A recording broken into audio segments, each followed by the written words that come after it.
Mustaeina TV, Mustaeina, can you feel it? Mustaeina, mashallah program, Mustaeina, all about Islam, Mustaeina TV, Mustaeina, can you feel it? Mustaeina, we got your kids covered, Mustaeina. We soon know lovers, Mustaeina. Connect yourself to the right channel. Halal advices, of course, right here.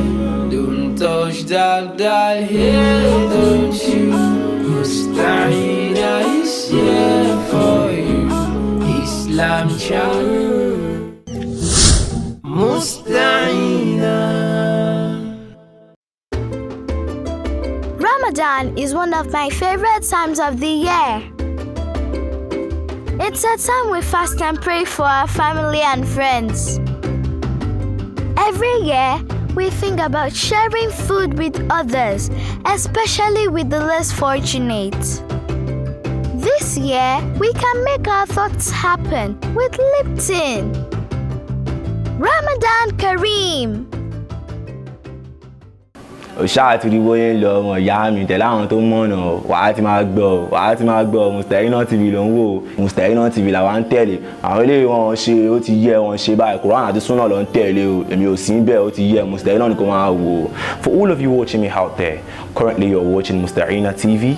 For all your halal content, halal cruise, halal entertainment, informative and educational content, tune into Mustaeina TV. Follow us on all social media platforms, Instagram, Facebook, Twitter, and also subscribe to our YouTube channel for more info. Tune into Mustaeina TV all time, every day. Ushered TV, Fatima Agbo, Shaman, peace out. Gigi.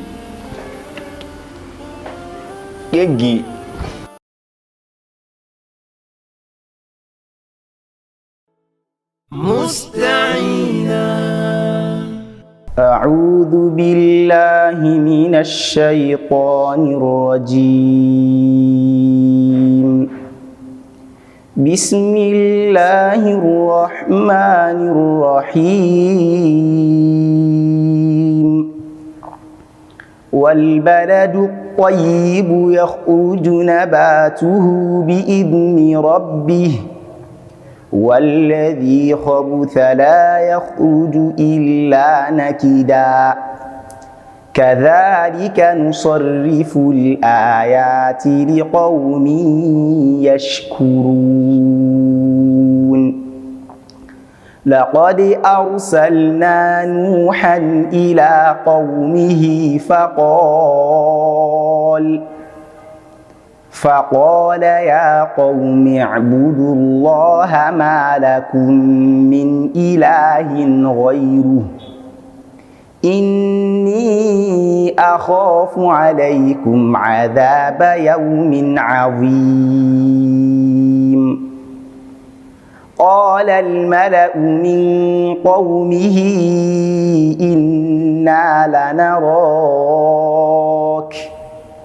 إنا لنراك في ضلال مبين قال يا قوم ليس بي ضلالة ولكني رسول من رب العالمين أبلغكم رسالات ربي وأنصح لكم وأعلم من الله ما لا تعلمون أوعجبتم أن جاءكم ذكر من ربكم على رجل منكم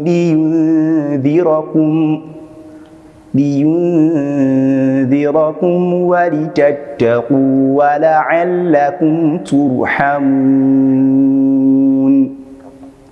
فكذبوه فأنجيناه والذين معه في الفلك وأغرقنا الذين كذبوا بآياتنا إنهم كانوا قوما عمين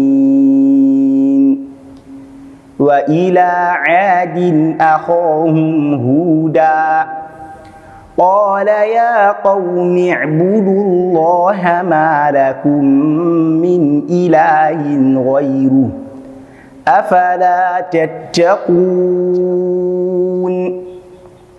قال الملأ الذين كفروا من قومه إنا لنراك في سفاهة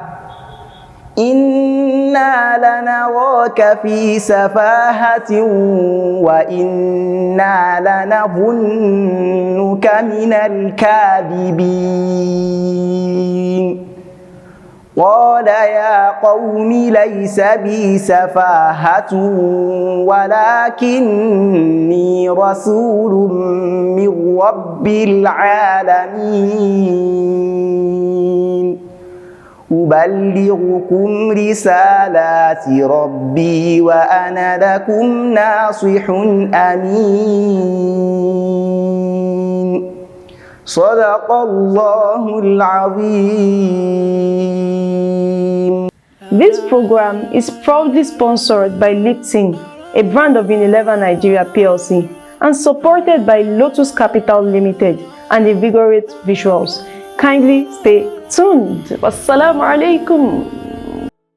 Mustaeina. Bismillahirrahmanirrahim. Assalamu alaikum warahmatullahi wabarakatuh. Welcome to Mustaeina TV. This is another episode on the same topic we have been discussing, and that is the names of Allah and His attributes. So we have been looking at various implications of this name. We have looked at the first one, which was spiritual implication. We have looked at intellectual implication, which I call a worldview, and we have also looked at the moral implication. So we are going to be looking at the psychological implication. And what do I mean? So I want to discuss it from the angle of our hope and fear. So these two major things are parts of our life which influence the way we do things, the fear we hope, the aspiration we have, the fear we not. So in the Quran, Allah actually tells us to look at issue from a positive perspective. And this is why He said in the Quran, Ya ibadi alladhina asrafu la taqnatu min rahmatillahi inna Allaha yaghfiru dhunuba jami'a innahu huwal ghafurur rahim. So Allah is actually stressing one of His attributes there, that He forgives. So sin is only forgiven by Allah. So every other thing you are hoping for in life are lesser. So if Allah is saying don't lose hope, reason why you should not lose hope, He can forgive you. So it is important for us to explore, because this is the importance of this topic, to go back and explore the names of Allah and see how you can work on your psychology through the names of Allah. So you should never lose hope in your life, because Allah is always there. So that is the meaning of Ghafur, often forgiven. He forgives you irrespective of what you have done. So far you come to Him. So the other side of it is fear. So when we have fear, Allah is always with us to give us that succor, to console us. So, and that is if you actually see Allah as the one that can make you to have rest of mind. And this is what Allah actually shows in the Quran, Surah Al-Quraysh, the ila fi Quraysh, ila fihim rihilat ash-shita wa sayfa liya'budu rabb hadha alladhi at'amahum min ju'in wa amanahum min khawf. Because we are looking at names and attributes. From this verse you can derive the attributes of Allah, because I said in the first episode, the names and attributes of Allah are meant to show you how Allah behaves and do things, the modus operandi of Allah. So Allah is always there to give us rest of mind, and that is if you understand Him through His name. Because basically the names of Allah are meant to give you an overview of how Allah is, how Allah deal with human being and the other creatures, and how Allah will always forgive. And that's why I say wa rahmati wasi'at kulla shay'in. So my mercy overshadows everything. So my mercy is more than my anger. So this gives hope. When you explore each of the names of Allah, Allah said, Al-Ghafur, He forgives. Al-Razak, He provides. All the names of Allah, each of the names of Allah that you look at, we always give you the hope. And the hope is part of our psychology. So the fear too. But we also need to understand the fear from another angle. If you see Allah as the one that has the overriding power over everything, you should take caution in engaging, because if you have bad character, it starts from your psyche. What you have done over time. So in order to curb bad habits, which is part of our psychology, you need to work on your mind through the names of Allah. That Allah has said, anybody that engages in sin, Allah will punish him. It is working on your psyche, trying to work from within so that we have a better outlook on life.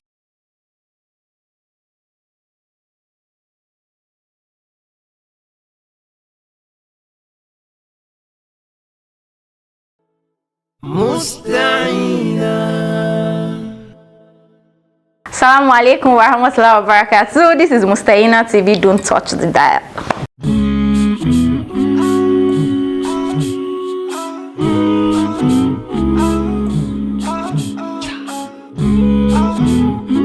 What's your thoughts on polygyny? It's actually a sunnah of the Prophet, and it's something God has, Allah subhanahu wa ta'ala has already permitted women as we are opportune to get married to more than one wife. And concerning that, I felt that we Nigerians here, we are actually the one that is, we are painting it in a bad way, which is a sunnah, is a beautiful sunnah of the Prophet. But doing that, we should actually pay, we must not be partial about it, and we are not doing it because of our own selfish interest. We should do it because Allah has ordained us, or the Prophet has actually enjoyed us to do it. And again, because there are actually a lot about this polygyny, but people actually misconcept the concept, and which is actually making people so scared of it into dabbling into things like that. So that's a few things.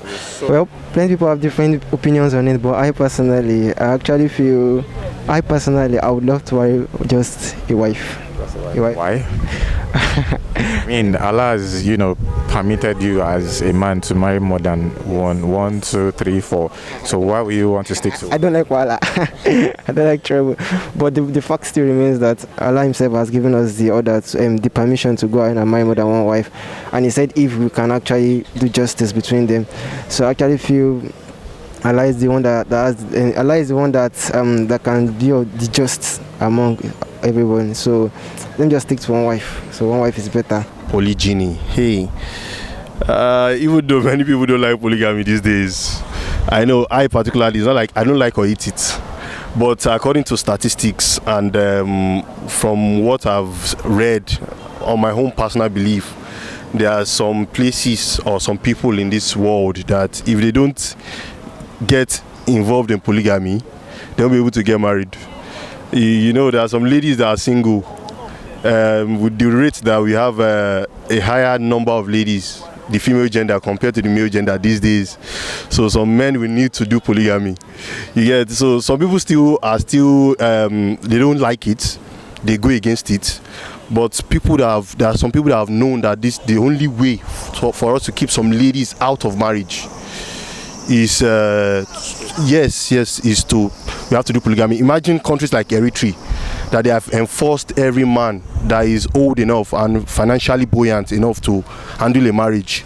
Their government is enforcing them to marry too. Do you get it? Because there are a lot of ladies that are on the street, nobody to marry them, and there are men who have one, they are saying they don't want to marry, and that one they must marry. You get? I don't like polygamy and I don't eat it, but I think the world needs it at some point. So there's nothing, since Islamic perspective, since Allah has permitted us to marry more than one wife. So Allah told us in the Quran that if we can marry 2, 3 or 4, but if we know we can't do justice among them, we should stick to one. So anybody that knows that he or she cannot do justice, even though Allah is the one that can do justice, but one can still you should stay with one. So if you cannot, then marry 2, 3, 4. There's nothing wrong with that too, actually. So there's nothing wrong with that, but What's polygyny? I don't even know what that means. Polygyny, marrying more than one wife. Oh, damn. I love that question, yeah. Basically, for me, it's a good thing. It's a good thing that Allah has designed and giving men that particular power, you know. You have the privilege to wife more than one woman if you have the capacity, although there are conditions to it, but it's something that I love, that I would really love to practice. Everyone knows that I love the concept, so basically. Okay, my view on it, does my view actually really matter? Well, the first thing is it is accepted in Islam, right? And my view, I don't see anything bad in it. It doesn't mean I can do it though, but I don't see anything bad in it. And my own personality, I'm a very jealous person. So, I don't know, probably when it comes, I might accept it, maybe I might not, but I don't see anything bad in someone that decides to go on with it. I'm cool with it. Would you accept a second wife, something like that? No. Why not? It's allowed in Islam, do you know? Yes, I know it's allowed in Islam, but people with their own preferences and choices, and also probably stories and opinions that they've heard about. So my own choice is no. I'm not like set for it. Not at all, or probably you prefer to be the first and then people can come in later? Not at all. All right, no problem. Actually, it was before when I was still ignorant, that I used to say maybe my husband can marry, but maybe he can marry, maybe he can marry, but like I can't be the second wife. Okay, so that's the difference. We can't tell. I don't really like it, but I can't be a second wife. But if my husband married a second wife, but I don't pray for it too. I don't pray for it. But if my husband married a second wife, what will I do? Alhamdulillah. So you just cope with it? I'll just cope with it because at least. But there must be a reason. And I don't want to be like I don't want it to be like it's a bad thing from my side. Like it's because of my behavior or anything. That's why my husband is marrying a second wife. But I don't want it, Sha. I don't pray for it. That's actually a kind of question that throws you off guard. No. Yes. No, I can't accept it. But you know, because of Islam, and then it's sunnah for a man to marry 4 wives, and you really can't say what your fate will be. But let's say removing the religion aspect out of it, if you ask me, I would just say no. With a straight face, no. Like know that you can't accept a second wife, or know that you can't be someone's second wife? Know that I can't be someone's second wife. Yes. But you can accept? To an extent, yes, and it depends on who the person is. So you still prefer that your husband marry a second wife than you being? Yes, to an extent. Okay, if he gets to that. Yes.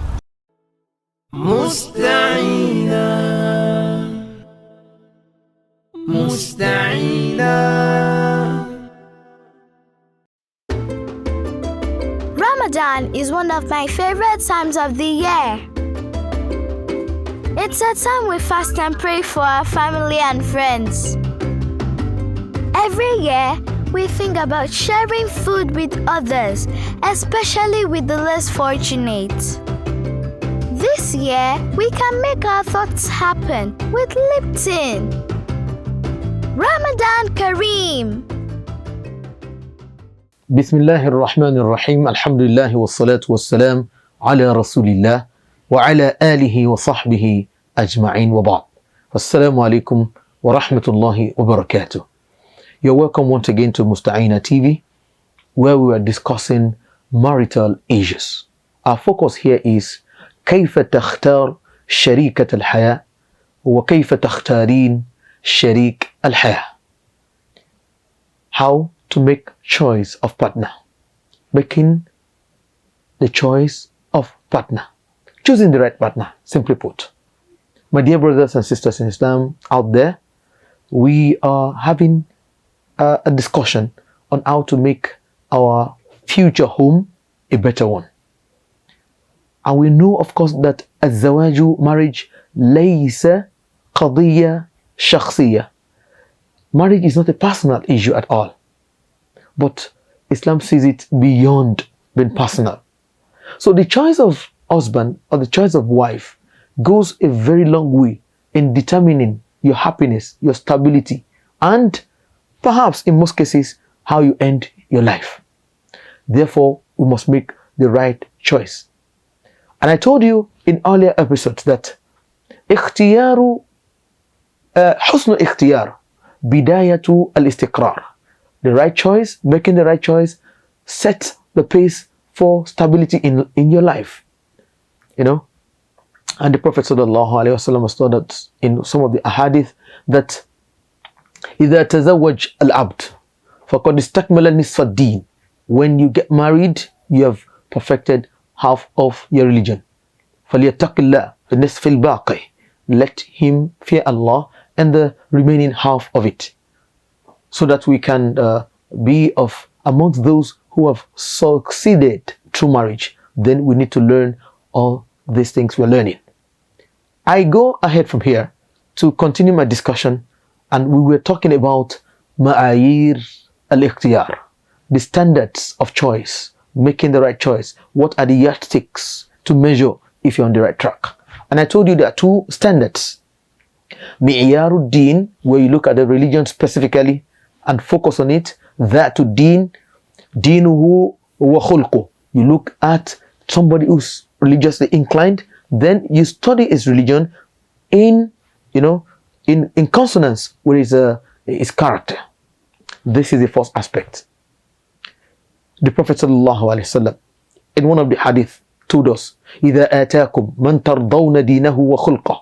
When somebody walks up to you and you are pleased with his religion, his output and his display of religion, now, وَخُلْقَهُ, and you are satisfied with his character, فَذَوِّجُوهُ, let him marry your daughter. I haven't said that. We can look at the other aspect of the standards, which is مِعْيَارُ الْقَبُولِ, the standard that dictates what to accept and what not to accept. Sometimes somebody can have all these religious standards embedded in him, appealing to us, appealing to us, but might fail in the aspect of acceptance, accepting the person for who he is. How do I mean? It falls into 5 categories. Number 1, Mi'yarul Qabul talks about what we call Mi'yarul Shakl, the shape, the appearance of that person. Jamalul Mar'ah, the beauty of the woman, is very important to a lot of people. And they say beauty is in the eye of the beholder. The beauty of women, how she looks, her height, her size, might be very important considering yourself, considering your acceptance. This is what we call Mi'yaru Shakl. Somebody might not like someone that is so short, and somebody might not like someone that is skinny, and somebody might not like someone that is too thick. All these things can be, in fact, very strong point in accepting or choosing somebody. The Prophet ﷺ said in one of the hadith, إِذَا أَلْقَى اللَّهُ فِي قَلْبِ امْرِئٍ خِطْبَةَ مُرْأَةٍ. If Allah places in the heart of a man to speak to a woman concerning marriage, فَلَا بَأْسْ أَنْ يَنْظُرَ إِلَيْهَا. There's nothing wrong in him looking at her. That is mi'yar al-shakl, mi'yaru shakl. What does the person look like?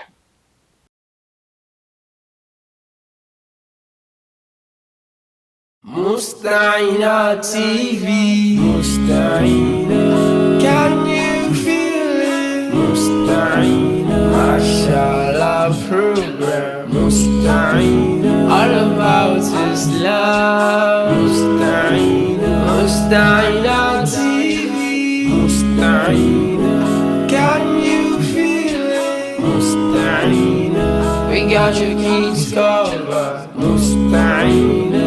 We soon all over, Mustaeina. Connect yourself to the right channel. Halal advices, of course, right here. Don't touch that dial here, don't you? Mustaeina is here for you. Islam channel like no